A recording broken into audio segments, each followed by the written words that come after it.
ओम नमो नारायण। जय श्री राधे कृष्ण मित्रों, अधिक मास के शुक्ल पक्ष की एकादशी को पद्मिनी एकादशी या कमला एकादशी के नाम से जाना जाता है। ये एकादशी हर 3 वर्षों में एक बार पड़ती है, इसलिए इसका महत्व और भी अधिक बढ़ जाता है। स्वयं भगवान श्री कृष्ण जी कहते हैं कि मुझे सब मासों में अधिक प्रिय पुरुषोत्तम मास है, और पुरुषोत्तम मास में सबसे प्रिय तिथि एकादशी की तिथि है। पद्मिनी एकादशी का व्रत करने और इसकी कथा को सुनने से मनुष्य के सभी पाप कट जाते हैं और मनोकामना की पूर्ति होती है। साथ ही साथ भगवान शिव और माता पार्वती का आशीर्वाद भी प्राप्त होता है। वर्ष 2023 में पद्मिनी एकादशी का व्रत 29 जुलाई दिन शनिवार को रखा जाएगा। तो आइए भगवान श्री लक्ष्मी नारायण जी के चरणों का ध्यान करते हुए पद्मिनी एकादशी की पौराणिक कथा को सुनते हैं। एकादशियों का श्रवण करते हुए अर्जुन ने भगवान श्री कृष्ण जी से कहा, हे प्रभु, अब आप अधिक मास के शुक्ल पक्ष की एकादशी के संबंध में बताएं। इस एकादशी का नाम क्या है तथा इसके व्रत का क्या विधान है? इसमें किस देवता का पूजन किया जाता है और इसके व्रत से किस फल की प्राप्ति होती है? कृपा कर मुझे विस्तार पूर्वक बताएं।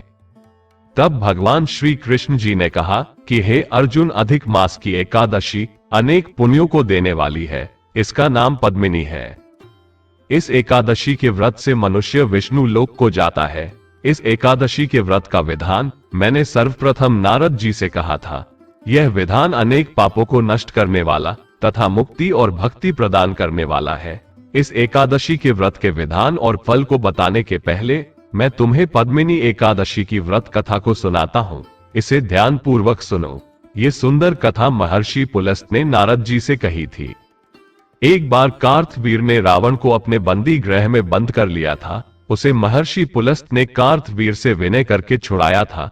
इस घटना को सुनकर नारद जी ने महर्षि पुलस्त से पूछा, हे महर्षि, इस मायावी रावण को, जिसने सभी देवताओं सहित इंद्र को जीत लिया था, उसे कार्तवीर ने उसे किस प्रकार जीता? कृपा कर मुझे विस्तार पूर्वक बताइए। तब महर्षि पुलस्त जी ने कहा, हे नारद, आप पहले कार्तवीर की उत्पत्ति की कथा सुनो।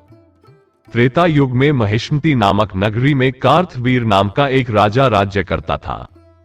उस राजा की 100 स्त्रियां थी, उनमें से किसी के पास भी राज्य का भार संभालने वाला योग्य पुत्र नहीं था। तब राजा ने सम्मान पूर्वक ब्राह्मणों को बुलाया और पुत्र की प्राप्ति के लिए यज्ञ कराए, किंतु सब व्यर्थ रहे। जिस प्रकार दुखी मनुष्य को भोग नीरस मालूम पड़ते हैं, उसी प्रकार राजा को भी अपना राज्य पुत्र बिना दुखमय व्यतीत होता है।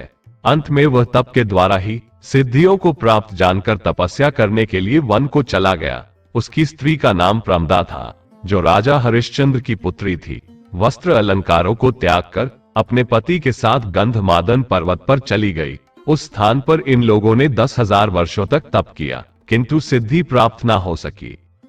राजा की देह मात्र हड्डियों का ढांचा मात्र ही रह गई थी। ये देख प्रमदा ने श्रद्धा पूर्वक महासती अनुसुईया जी से पूछा, मेरे स्वामी को तप करते हुए 10,000 वर्ष व्यतीत हो गए हैं, किंतु अभी तक प्रभु प्रसन्न नहीं हुए हैं जिससे मुझे पुत्र प्राप्त हो सके। इसका क्या कारण है?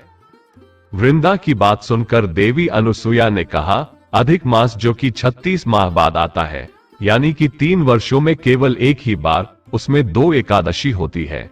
इसमें शुक्ल पक्ष की एकादशी का नाम पद्मिनी है और कृष्ण पक्ष की एकादशी का नाम परम है।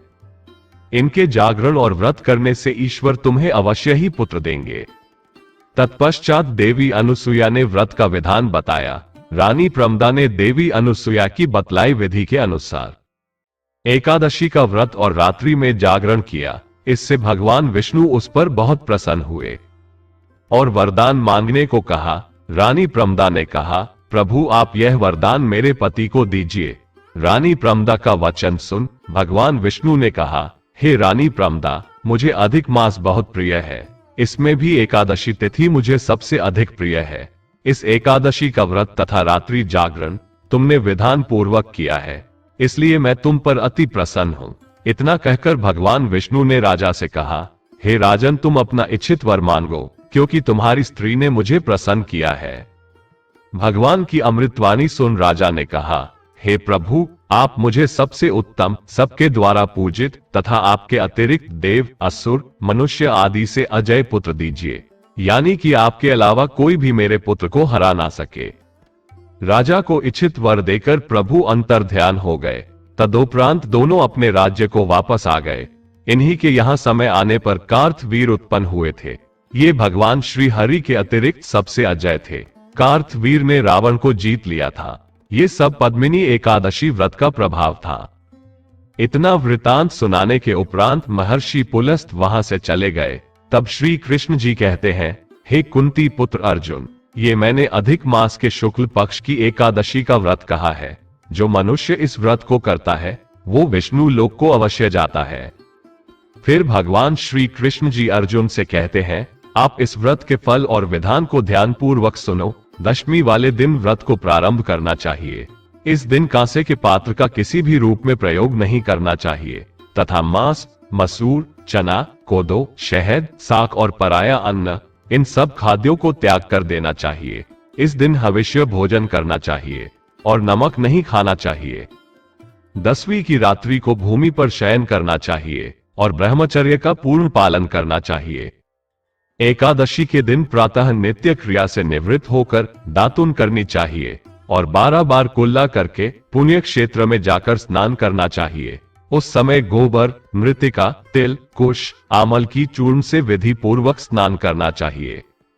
स्नान करने से पहले शरीर पर मिट्टी लगाते हुए उसी से प्रार्थना करनी चाहिए, हे मृतके, मैं तुमको प्रणाम करता हूँ। तुम्हारे स्पर्श से मेरा शरीर पवित्र हो। सभी औषधियों से पैदा हुई और पृथ्वी को पवित्र करने वाली तुम मुझे शुद्ध करो।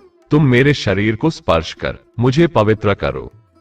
फिर हे शंख, चक्र, गदाधारी, देवों के देव, पुंडरीकाक्ष, आप मुझे स्नान के लिए आज्ञा दीजिए। इसके बाद वरुण मंत्र को जप कर पवित्र तीर्थों के अभाव में उनका स्मरण करते हुए किसी तालाब में स्नान करना चाहिए। स्नान करने के उपरांत स्वच्छ और सुंदर वस्त्र धारण करके तथा संध्या तर्पण करके मंदिर में जाकर प्रभु का पूजन करना चाहिए। स्वर्ण की राधा सहित कृष्ण भगवान की मूर्ति और पार्वती सहित महादेव जी की मूर्ति बनाकर पूजन करना चाहिए। धान्य के ऊपर मिट्टी या तांबे का कुंभ रखना चाहिए। इस कुंभ को वस्त्र तथा गंध आदि से अलंकृत करके उसके मुंह पर तांबे, चांदी या सोने का पात्र रखना चाहिए। इस पात्र पर भगवान श्री हरि की मूर्ति रखकर धूप, दीप, नैवेद्य, पुष्प, केसर आदि से उनका पूजन करना चाहिए। इसके बाद भगवान के सम्मुख नृत्य व गायन आदि करना चाहिए। उस दिन भक्त जनों के साथ प्रभु के सामने पुराण की कथा सुननी चाहिए। अधिक मास के शुक्ल पक्ष की पद्मिनी एकादशी का व्रत निर्जल रहकर करना चाहिए। यदि मनुष्य में निराहार रहने की शक्ति ना हो तो उसे जलपान, अल्पाहार से व्रत करना चाहिए। रात्रि में जागरण करके नृत्य और गायन करके प्रभु का स्मरण करते रहना चाहिए। प्रति प्रहर मनुष्य को भगवान श्री हरि, विष्णु और शंकर जी का पूजन करना चाहिए। पहले प्रहर में भगवान को नारियल, दूसरे प्रहर में बेल फल यानी बेल का फल व तीसरे प्रहर में सीताफल और चौथे प्रहर में सुपारी तथा नारंगी अर्पण करना चाहिए। इससे पहले प्रहर में अग्नि होम का, दूसरे में वाजपेय यज्ञ का, तीसरे में अश्वमेघ यज्ञ का और चौथे में राजसूय यज्ञ का फल मिलता है। इस व्रत से बढ़कर संसार में कोई यज्ञ, तप, दान, पुण्य नहीं है। एकादशी का व्रत करने वाले मनुष्य को तीर्थों और यज्ञों का फल प्राप्त हो जाता है। इस प्रकार सूर्योदय तक जागरण करना चाहिए और स्नान करके ब्राह्मणों को भोजन कराना चाहिए। सभी पदार्थ भगवान की मूर्ति सहित ब्राह्मणों को देने चाहिए। इस तरह जो मनुष्य विधान पूर्वक प्रभु का पूजन तथा व्रत करते हैं उनका जन्म सफल हो जाता है और वे इस लोक में अनेक सुखों को भोग कर अंत में विष्णु लोक को जाते हैं। बोलिए श्री लक्ष्मी नारायण भगवान की जय, श्री राधा कृष्ण भगवान की जय। आज के लिए बस इतना ही। अगर आपको ये वीडियो अच्छी लगी है तो एक लाइक कर दीजिएगा और अपने दोस्तों के साथ शेयर कर लीजिएगा और चैनल को सब्सक्राइब करना मत भूलना। दोस्तों मिलते हैं अगली वीडियो में, तब तक के लिए राम राम जी, और वीडियो को अंत तक देखने के लिए धन्यवाद।